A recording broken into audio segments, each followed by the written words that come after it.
Big boss ಮನೆಯಲ್ಲಿರುವ ಸ್ಪರ್ಧಿಗಳಿಗೆ ಕುಟುಂಬದಿಂದ ಪತ್ರಗಳು ಬರಲಾರಂಭಿಸಿವೆ. ಪತ್ರ ಪಡೆದುಕೊಳ್ಳುವ ಸ್ಪರ್ಧಿ ಈ ಬಾರಿ ನಾಮಿನೇಷನ್ ಪ್ರಕ್ರಿಯೆಯಿಂದ ಸೇಫ್ ಆಗ್ತಾರೆ. ಆದರೆ ಪತ್ರ ಪಡೆದುಕೊಳ್ಳಬೇಕಾದ್ರೆ ಕೆಲವೊಂದು ಸವಾಲುಗಳನ್ನು ಎದುರಿಸಬೇಕಾಗುತ್ತೆ.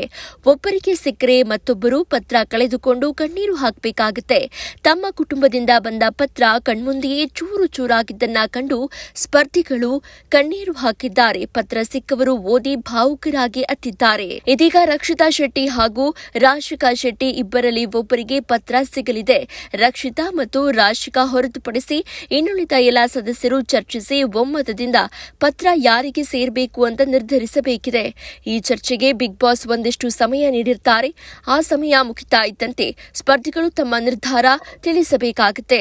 ಗಾರ್ಡನ್ ಏರಿಯಾದಲ್ಲಿ ಪತ್ರ ಪಡೆಯಲು ರಕ್ಷಿತಾ ಮತ್ತು ರಾಶಿಕಾ ಯಾರು ಅರ್ಹ ಅಂತ ವೋಟ್ ಹಾಕಲಾಗಿದೆ.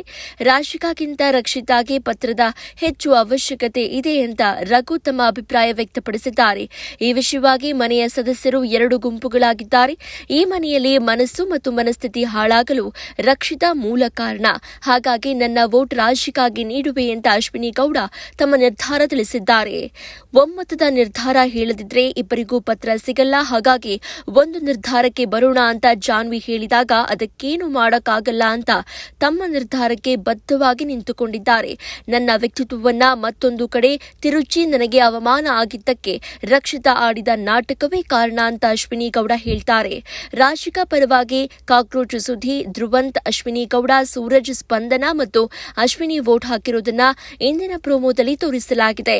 ಇಬ್ಬರಲ್ಲಿ ಯಾರಿಗೆ ಪತ್ರ ಸಿಗಲಿದೆ? ಒಮ್ಮತದ ನಿರ್ಧಾರದ ಭರದ ಕಾರಣ ಇಬ್ಬರು ಪತ್ರ ಕಳೆದುಕೊಳ್ತಾರಾ ಎಂಬುದು ಇಂದಿನ ಸಂಚಿಕೆಯಲ್ಲಿ ತಿಳಿಯಲಿದೆ.